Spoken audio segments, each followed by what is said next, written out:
Did you know that parents rank financial literacy as the #1 most difficult life skill to teach? Meet GREENLIGHT, the debit card and money app for families. With GREENLIGHT, you can send money to kids quickly, set up chores, automate allowance, and keep an eye on your kids' spending with real-time notifications. Kids learn to earn, save, and spend wisely, and parents can rest easy knowing their kids are learning about money with guardrails in place. Try GREENLIGHT risk-free today at greenlight.com/Wondery. So do you have kids who appear lazy in school, who pick on their siblings, they refuse to accept responsibility, they blame others, won't push through when things get hard? Sometimes they act out aggressively or even self-sabotage. You're not alone. And I want you to know most of these behaviors are not even behavior issues. They are confidence and motivation issues. So how can we change this? I want to give you 5 ideas that you can begin implementing over the holiday break. So that is what we're going to discuss on today's Christmas episode of the Calm Parenting Podcast. So welcome, this is Kirk Martin. You can find us in our Christmas sale at celebratecalm.com. So I mentioned that most of these behavior issues, they don't really have anything to do with behavior. Internally, they're about a child who doesn't have confidence or motivation. So think about this. Kids who feel kind of like the black sheep in the family, they're always in trouble, well, they're naturally going to take out their resentment on the good sibling that they can't measure up against. It's not a sibling issue, that's a confidence issue. Kids who struggle in school and shut down, they're not usually lazy kids, they're just not motivated. See, those are 2 different things. Because you've seen this, when your child is motivated, and it's usually for other people, your kids can get ready on time, remember things, be conscientious, and they can follow through. Kids who feel like one parent doesn't believe in them will often act out aggressively or they'll self-sabotage. Some kids lie, they make things up, they blame others, they won't take responsibility for their actions. Why? Because they feel insecure and helpless. And none of these things are an excuse. They just help us understand that we need to address the root rather than trying to discipline or change outward behavior. In other words, none of these negative behaviors will change until we spark your child's internal motivation and build their confidence. Think about this. A confident, motivated child will be resilient enough to handle setbacks, confident enough to tackle hard situations, motivated to push through, and they will be gracious with other people. They'll own their own mistakes. But our kids don't always derive confidence from getting good grades, being well behaved, and excelling in team sports like other kids. So over the holidays, begin working on these 5 different ways to build their confidence and motivation. Number 1, let go of your agenda and accept your kids as they are. Your kids are different. They don't care about the things you care about most. And think about this. All these things that you care about, good study skills, trying your hardest, having lots of friends, playing sports, starting the day with a win by making your bed, being well-rounded, taking on honors classes. All of those things have served you well in life. They have led to you being successful and happy. So naturally, you become a parent, you think, well, this is what I did to be happy and successful, and this is what everyone else focuses on, so I shall as well. And then you have a strong-willed child or a neurodivergent child, kid on the spectrum, and they simply don't value these things, and they're not always good at these things. Plus, you'll notice they often reject the things you value most and that you're good at because they don't want to be compared to you or siblings. But sometimes you keep pressuring them and trying to convince them to care about these things. You bribe, threaten, lecture. You email me at midnight about it. Nothing ever works. So I'm going to ask you to do something for the next 2 weeks and next 2 years. Just stop. Stop with your agenda and what you think is right. Instead, listen to your child. Really listen. Slow down. Let go of your agenda. Control your own anxiety about their future. Let go of your control issues over how you think they should do things. You can grieve your false expectations and even your embarrassment that you feel because your child isn't living up to your and societal expectations. Stop comparing them to their siblings and discard those arbitrary timelines we measure kids against. Your kids are often late bloomers and they just reject the normal way. Instead, get inside your child's heart and head. Try to understand how they see and view the world. Because if your child could verbalize what he or she is feeling, it may sound like this: Mom, Dad, you're not listening to me. I have told you, my brain doesn't work like yours, and I don't care about the things you do. You keep putting pressure on me to be like you, and it makes me feel angry and misunderstood. It makes me want to do the opposite. I constantly feel like a disappointment, like a failure, like I can never please you. And this can be devastating for kids. So instead of trying to change their nature, work with their nature. One of the most powerful steps, if you have our programs, listen to the No BS program. It's especially great for slightly older kids. One of the most powerful steps is releasing your kids. You actively release them from having to be like you, to be like their peers, like their siblings.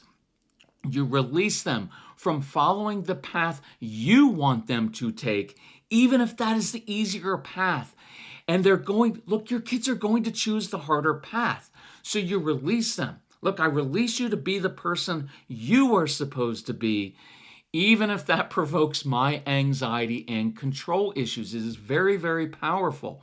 And I know this is hard because you have these really bright kids and they're not living up to their potential. And if they would just do their best, they could be so successful in school and sports and socially. But your anxiety about their future causes you to project into the future, and then you end up nitpicking little things, constantly correcting them, pointing out their flaws. It won't work. It will backfire. So work on your own anxiety over this. I made this the first point because it is one thing you can control. You can't control your kids' decisions and attitudes and moods, but you can control your own anxiety and how you see them. And that leads to step number 2. Number 2, change the narrative in your brain. Give your child a new name. It is so easy to fall into the trap of verbalizing the negative. Oh, my child is so sassy. They're lazy, stubborn. They won't push through. They leave messes everywhere. Look, all of these things may in fact be true and accurate. But when this becomes the guiding narrative in your brain and in your heart, you'll view everything they do through that prism. Every negative behavior will reinforce this prevailing narrative. And eventually your kids will internalize this narrative, and it's not motivating. Well, if I'm lazy, why bother trying now? If I'm stubborn, it would seem odd for me to actually change. So here's a cool strategy you can try. In ancient times, authority figures would change a person's name to signify a change in vision, perspective, and how they actually perceive themselves. Now, my favorite name change in history, because I'm a geek, was when the Duke of Normandy invaded England in 1066 in the Battle of Hastings. Before he won that battle, guess what he was known as? William the Bastard. Guess what he was known as after that? William the Conqueror. I imagine he held his shoulders a little higher after that. And then, of course, we have the name change from Abram to Abraham to signify a new vision of who he was to become. So instead of thinking, here comes my lazy kid who sits around in a hoodie sweatshirt and just leaves messes everywhere, doesn't follow through, argues all the time, you could say, you know what, you kind of remind me of Steve Jobs or Thomas Edison because you've always been so good at tinkering with and building things. So what kind of interesting ideas are you thinking about today? See, I love seeing that creative brain in action. Your eyes light up, you get super focused and energized to complete what you pictured in your brain, and you don't give up until you're done. Man, those are great qualities. Now, inside you're thinking, I know, but he doesn't do that with schoolwork, and he doesn't pick things up, and often he doesn't finish because he puts off bedtime and doing all the other things he's supposed to do. I get that, but let's begin by affirming what your child is already doing well. You could walk into the kitchen one morning and greet your child with a new name. Hey, how's my Leonardo da Vinci or my Frank Lloyd Wright today? And I know they're going to look at you like you're strange, and that's okay. They may even ask why you're being so weird. But then you can say, well, those guys were so creative and could see patterns in things like you do. I'm just excited to see what you're going to create next.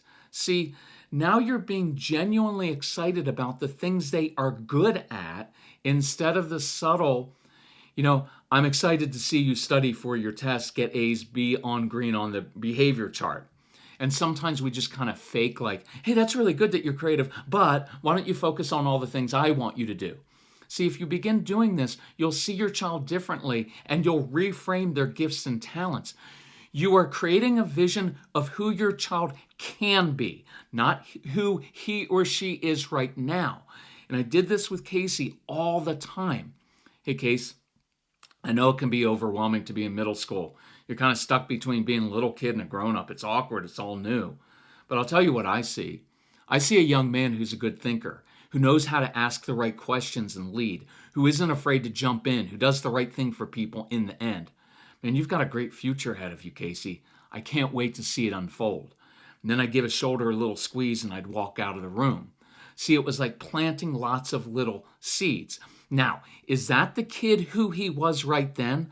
Not always, but I saw the seeds of it in different places, usually in more adult situations. And Casey told me many years later, he would replay those words in his head over and over when he was having a rough day. He said he began to want to be more like that because I was creating a vision for it and he wanted to live up to those higher expectations. So I began writing him short notes like this so he could read those words anytime. So leave your kids short, encouraging notes under their pillow, in their room, in their backpacks. You can send them little emails or texts if they're older. And here's a fun one. If you have a little junior attorney in your home, instead of being resentful and angry about that quality, lean into it. Hey, which case does my accomplished attorney want to litigate with his amazing critical thinking skills today? So, how can we take this a step further and spark internal motivation in our kids? I have a couple really cool ideas for this. So with all the holiday parties and pressure, Mrs. Calm and I have a secret strategy. We order 3 Hungry Root meals each week, so we're guaranteed to get high-protein meals with all good ingredients without the stress of battling grocery store crowds. Last night, I prepared the Hungry Root bison pasta bolognese and the Korean barbecue chicken in less than 20 minutes with no waste, minimal cleanup, and over 40 grams of protein each. Plus, they're delicious. Hungry Root even has yummy options for your picky kids, and it customizes recommendations that fit your family's tastes and nutrition goals. Hungry Root is kind of like having your own personal shopper and chef in one, so you can spend more time enjoying your kids. We love Hungry Root, so take advantage of our exclusive offer. Go to hungryroot.com/calm and use code CALM to get 40% off your first box. Plus, get a free item in every box for life. That's hungryroot.com/calm, code CALM to get 40% off your first box. Okay, number 3, keep a running list of specific traits that often get overlooked. Look, with the new year coming up, it's a good time to reevaluate what you value most as a family, because it's easy to get caught up in the societal and school pressure of everything being about school and sports and behavior. So take some time over the holidays to reframe what is most important to you. For us, it was this. It's not just about grades. We want to raise curious kids who love to learn. And we began to question what society valued and why. Look, I know it's easier when your kids sit still all day and everyone praises kids who follow directions well. But in the adult world, companies don't pay much money to people just to follow directions and do tasks. Companies pay people who know how to process information, think critically, ask good questions, problem solve, formulate strong opinions using strategic thinking skills, present their ideas persuasively, and then lead a team to accomplish a goal.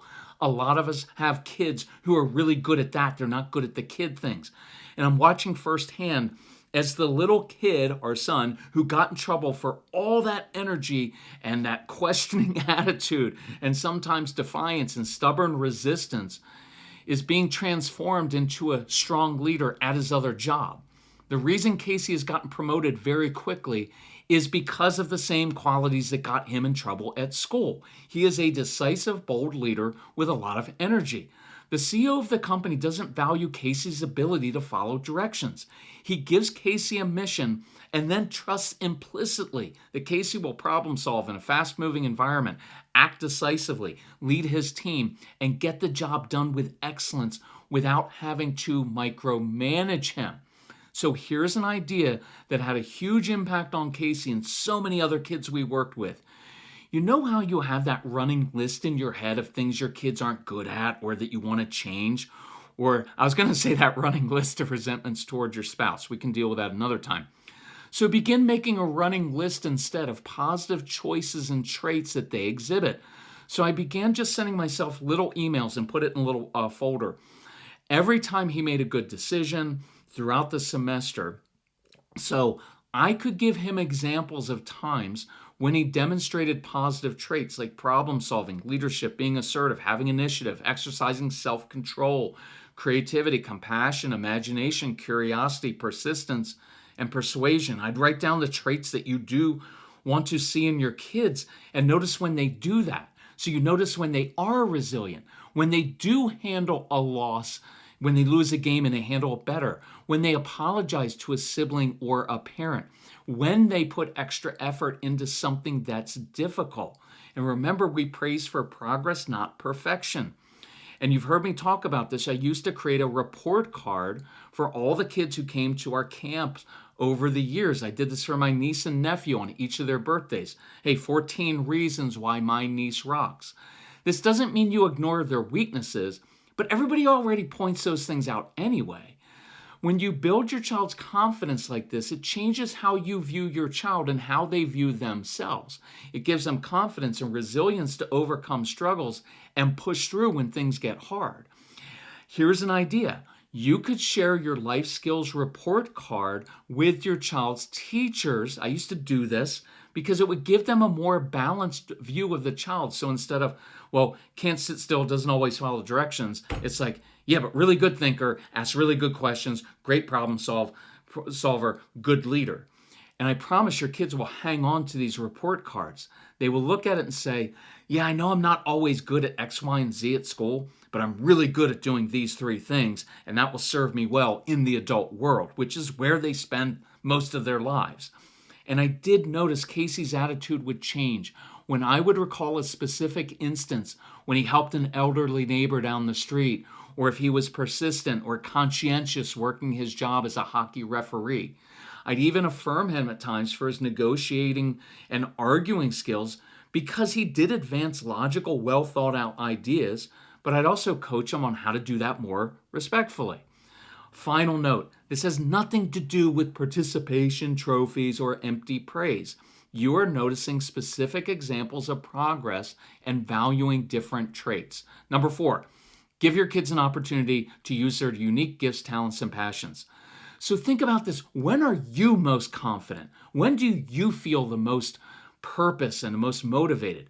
Well, it's when you're completing missions and tasks that you're naturally good at doing. See, instead of spending most of your time trying to fix your child's supposed weaknesses, give them opportunities to use their natural gifts, talents, and passions. Look, our success and happiness in life is dependent on the degree to which you use your strengths to help others. Your kids are good at building and creating things, good at connecting with animals, and little kids are old people. So look for opportunities for them to read to younger kids at school, babysit, work or volunteer at a daycare or after-school center, helping a coach teach younger kids how to swim or play soccer. Can your child be around animals at a local horse farm, volunteering at an animal shelter, walking neighbors' dogs, getting a job at a vet's office? You know I love getting your kids to help older neighbors, doing service projects, starting their own business, getting involved in chess club or rock climbing. What are your kids good at doing? Look for any and all opportunities for your kids to do those things. One of the defining points of Casey's life was when he began learning how to fly an airplane. And in order to fund his flight lessons, he began officiating hockey games. And he was fantastic at both activities. My goal with many of your kids is this: just get them doing just one constructive activity over the holidays. Ask or even pay a neighbor to ask your child and come help them with some project, a task, walking a dog, babysitting, anything. Number 5, ask your kids to help you with something. One of my favorite strategies is take what usually annoys you and use that to motivate your child and bond with them. Look, I hated when Casey played video games. It was dumb to me. I grew up playing sports outside with my friends, so it drove me crazy. But I discovered lecturing, dismissing, and denigrating his interests wasn't motivated. So I decided to enter into his world and use this to my advantage. I stopped reacting and getting irritated, and instead I just observed and listened. And you know what I noticed? When Casey played Call of Duty back in the day with his friends online, he was a really good strategic thinker. He was confident. He was a leader. He would direct his team because, our kids are always kind of the bossy ones. But he was a good leader, but he would build up the kids who weren't so good. He'd give them tips. He'd lead them strategically. He was actually problem solving on the fly. Now, did I see these same qualities in school? Not usually, but that's okay. So I decided to do something different. I would occasionally say this: hey, Case, I could really use your problem solving help with a situation this morning. And at first he'd look at me like, why are you asking me for help? And I just casually and factually say, well, I know from listening to you play your video games, you're actually really good at this. So I'm wondering if I could get your thoughts on this situation. And over the years, I've had parents ask their kids for help or put them in charge of cooking meals, entering info on Excel spreadsheets for the family budget, helping with Instagram posts and social media marketing. This builds confidence and vision for the future. Now, my 2 favorite examples are from parents like you. A couple who run their own home business said they were really frustrated with their son. He's the typical little attorney type kid many of us have. And so they finally let him listen to our programs and said, you know what, since you're so smart, why don't you tell us what we should do differently? Now, I don't want you doing this out of frustration or with attitude, but their son heard me talking about taking on grown-up responsibilities. So guess what he does now? He took over packaging up their products for shipment, managing inventory and orders. He actually found an app and he's using AI in order to help them be more efficient. They said he's still a little combative at times. He doesn't always do his schoolwork right, but now he feels like he's capable and he's doing something important. And notice, it's an adult type job. A mom just emailed me this week and said, the biggest change I've noticed since going through your programs is a shift in how I see my son and interact with him. I now realize I have been perpetually irritated by him. Love the honesty there, Mom. And he must have picked up on that. But now when he complains about something, I'm able to respond truthfully. You know what? Your brain is so good at solving problems. I can't wait to see how you find a solution to this.